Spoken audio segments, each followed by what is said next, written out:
It is a lot of wires. You're a VIP today, dear. Do you want a bottle of water? That might help. My voice is a little raspy, I guess, from having the I had like a breathing tube down there for a couple days.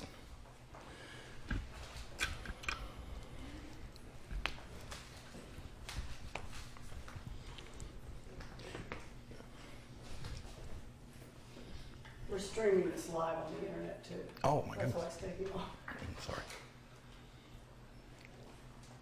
Got a shot? Got audio? 1, 2, 3, 4, 5, 6, 7, 8, 9, 10. All right, thanks, bye. Thank you. Thank you. Hi. All right.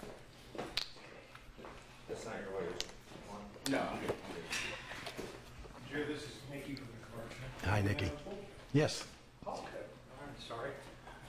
Thank you.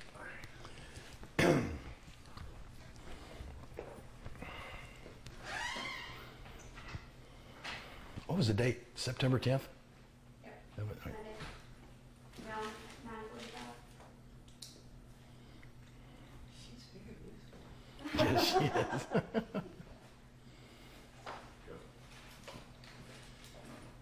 Is everyone good? Yeah, you guys let me know. How about everybody else? Can we start with how you're feeling? Okay, yes. Actually, I feel, considering what all has happened, I feel really well. My chest is still sore from the compression, the CPR that the doctor, our WWE doctor, he has an appropriate name. His name is Dr. Sampson. And he was as strong as Sampson. But I think he may have cracked a couple ribs during the CPR, but apparently that's really what saved me. And so the chest is still a little sore from that, and as you can probably hear, my throat is a little raspy from having a breathing tube down my throat for a couple of days. But other than that, I feel good. I haven't had any, I haven't had any after effects as far as chest pain or anything like that since. And the doctors say after your recovery you should be fine, right? Well, I came back. I came back this past Monday.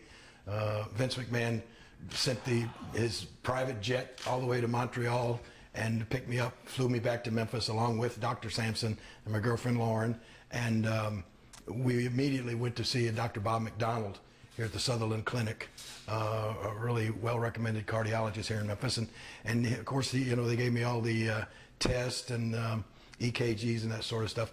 And what I gathered from my meeting with him was, if you're going to have a heart attack, mine was probably as good an outcome as you could have. It was not, none of the major arteries were blocked. As a matter of fact, all the major arteries were clear and are still clear. And it was just two small arteries sort of at the bottom of my heart that one required a stent to open, the other one just with a balloon or angioplasty. And apparently he said it was minimal damage done, and that that part of your heart can heal itself and should get back to normal. When you talk about back to normal, how is this going to alter what you do? Your schedule, you getting in the ring sometimes, not as often as you used to, but how's this Right. going to monitor you going forward? Well, affect you going forward? It's one of those things that when I've thought about that a lot, and of course that was one of the first things that Dr. Sampson told me. He said, this is going to have a major effect on your wrestling schedule and that sort of thing, and there'll be a certain number of months before you can even think about getting in the ring. We'll have to monitor the progress, but I guess as far as I'm concerned, it was a good thing in the fact that even though I was on TV when I had the heart attack, to me it wasn't like it wasn't like the heart attack that I envisioned people having. My father had 7 heart attacks in his life, and I was there when he had several of them, and they were excruciating pain and that sort of thing. In my case, I was just sitting there commentating and suddenly passed out and woke up in the hospital, and I didn't really, I guess I didn't really get the sense of actually having a heart attack. So in that respect, I probably will feel like I can get back to my regular activities sooner than I probably should. When someone like you who doesn't smoke, doesn't drink, is in good shape, is led the kind of life they tell you to lead, are they attributing this possibly to family history, do they think? Well, probably so. This was more than likely mostly genetics. As I said, my father had 7 heart attacks and passed away when he was 59 years old, buried on my 19th birthday. My brother has had open heart surgery and quadruple bypass, and it's just probably something that was going to happen. But I do think, and the doctor definitely told me, that the lifestyle that I've led, other than not being the greatest and healthiest eater on earth, I love fried chicken, as everybody knows, but you know, as you said, I've never even tasted alcohol, not a sip of beer, wine, whiskey, or anything in my life. Never had a cigarette even in my hand, much less smoke one, and never done any kind of drugs. So that type of lifestyle probably helped minimize what could have been a lot more severe. Jerry, what do you say to the fans, the overwhelming amount of support that you've received? Well, it has been just that word, overwhelming. Everybody, especially here in Memphis, but literally all around the world, the outpouring of concern and the prayers and well wishes, it's just, it's something that until you experience it, you can't even comprehend what it's like. You know, you can't even, your phone is constantly ringing, your tweets in this day of social media with all the emails and touts and tweets and sort of thing. It's just been, it's been crazy. And literally, with the WWE exposure that I've had, it has been from all corners of the world. I mean, the fans and the concern has poured in from everywhere. I understand that you had options to possibly, you know, some people suggested that you go to your condo in Florida before returning back to Memphis. How important was it for you to return back to Memphis? Well, I mean, you know, I think anybody that knows Jerry Lawler knows that, I mean, I'm all about Memphis. I mean, Memphis is my home. I had told people a long time, or a lot of times, that a lot of people say, you know, why do you stay in Memphis? And I said, well, number one, it's my home. And up until 2 years ago when my mom passed away, I'd always said, well, my mom is here and I'm going to always be in Memphis, you know, at least to take care of her until something happens to her. But then, you know, even after she's gone, I don't think I could ever move out of this city. You know, I love this city. I love Memphis, Tennessee, and the people here have just been fantastic to me. I mean, when you know, my girlfriend was shopping last night at Kroger trying to get me some healthy food at late night, and she runs into Mayor A.C. Wharton, and you know, he scribbles on the back of his card, said, "Jerry, get well, Memphis needs you." And you know, when you have that many, and I mean, from every you know, every aspect of individuals, when you have that many people thinking about you, you know, you live in a special place. So what are the doctor's orders immediately? Well, as I said, the prognosis yesterday when I went in and met with Dr. McDonald for the first time was really encouraging. You know, he looked at it, and as I said, he told me, I've seen, of course, a lot of heart or cardiac events, and from the way you're started, the way it looked at first, it could have turned out a lot worse. But thank the good Lord that it happened where it did happen.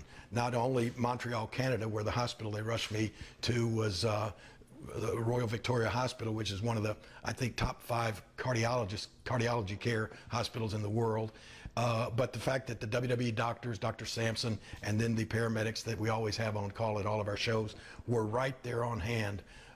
It just kept it from being probably much worse than it could have been. So it was all encouraging in the fact that he said it looked like there was no permanent damage, no damage that you couldn't recover, that the heart couldn't recover and heal itself from. And he just, you know, the main thing he talked about was changing my diet a little bit and doing a little more exercise. And the thing that was most encouraging to me was, he said, I don't even need to see you again for 6 weeks. So that, you know, that to me sounded good. If they say you can get back in the ring, will you? Or? Oh, absolutely. Yeah. All right, so And I, you know, I want people to understand and they know, you know, I mean, I've had so many calls and messages from my fellow wrestlers, literally everybody in the WWE has contacted me.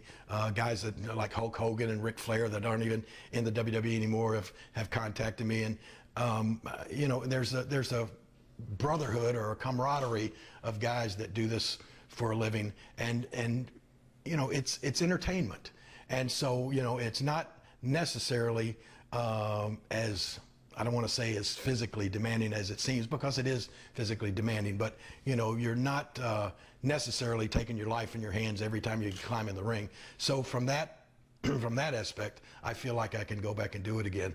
And I say at this point, I certainly would want to try to go back and do it again. Jerry, have you had any signs leading up to this? Well, I've basically said no, with the exception of my girlfriend and I were on a trip to Aruba the week before, and it was the first time I think that I can remember in my life that I ever had any sort of chest discomfort, and it wasn't really chest pains. It wasn't like, oh my gosh, my chest is hurting. It was just a discomfort in the fact that it didn't, you know, it felt a little different. And I sort of told Lauren, I kind of wrote it off as maybe indigestion or whatever. And literally it didn't last 4 or 5 minutes. But I do remember that happened. But other than that, the day of the actual heart attack, I felt perfectly fine. I felt normal. There were no warning signs, nothing at all. I actually, you know, we prepared for the show. Everybody went over what was going to take place on the show. What I actually remember was going out, you know, greeting the fans before the show started at about 5 minutes until 7, and sitting down at my announce chair. And the first segment was our WWE champion, CM Punk, came out and sort of confronted Bret Hart, who was a local Canadian hero there and had been famous for an event there in Montreal. So these two guys had a big confrontation in the first segment. I can remember that just like it happened 5 minutes ago. And after that, that's literally all I remember. But apparently I went on and had a match. Randy Orton and I went in the ring and wrestled CM Punk and Dolph Ziggler, not like a 2-segment match, and apparently I just looked like normal in the match. We won the match. Then I came back over to the announce table, sat down, put my headsets on, and continued on broadcasting the show. But you don't remember any of it? Don't remember any of it, not one bit. I mean, Lauren has shown me the video of the match, and it's like watching a match that may have taken place 10 years ago that I don't remember. I don't remember a bit. And then apparently the next thing that happened was I just sort of slumped over on the desk, and actually my broadcast partner Michael Cole said, I knew something was wrong because you started snoring. So, you know, we're right in the middle of the show, and I guess the first thing it sounded like I was snoring, and then I sort of, I guess, started shaking or whatever, and that's when, you know, Michael went off headset and called the doctors in. But the last thing I remember was Bret Hart and CM Punk talking to each other in the ring, and the next thing I remember is waking up in the hospital. So no tunnel, no bright light. Well, you know, I would like to say that I saw that, but no, I didn't see any bright light. I didn't see my dead relatives or anything like that. And of course, Michael Cole suggested the reason I didn't see a bright light is because I was going in the opposite direction. So that, you know, that may be the case, but no, I wish I could say that I did, but I just like, it's like it didn't even happen. Can you tell us about the electrodes on your chest, and if you have any kind of anything going on as far as your heart being monitored right now? Yeah, as a matter of fact, I just went back this morning to Dr. McDonald's office, and they did the heart echo, the ultrasound type thing on the heart, which the nurse that did it told me it all looked good and looked normal. My blood pressure was 143 over 68, which is the lowest it's ever been in my life. So that was good. And then they just put a little a monitor, a 24-hour monitor on me. I have a bunch of electrodes and wires going to me right now that I have to wear until 11 o'clock tomorrow morning. And they just say, you know, it's a one-day monitor thing that they like to do.